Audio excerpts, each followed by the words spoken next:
পানি দেই না, ভাত দেই না, ঘাস সবজি আমরা বোঝেন না, মহিলারা যেভাবে পালে একদম নিজস্ব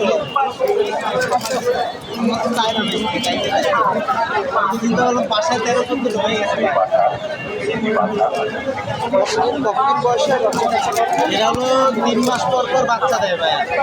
মনে করেন যে 11 মেয়ের বাচ্চা হওয়ার পর পরই আবার বেডিংয়ে চলে যায়, আবার মিটিং করে নগদে ঘন্টাখানিকে 3টা ছেলে মেয়ে আবার নিয়ে যায়, আবার প্রজনন এই 2 মাস পর আবার করে।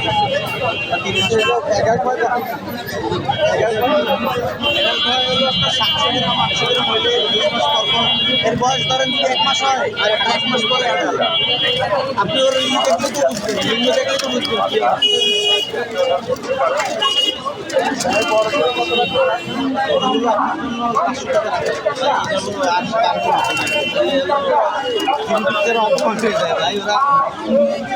মূল্যের হিসাব না, হিসাব হলো কেউ যদি পাল্টে তারা ভালোবেসে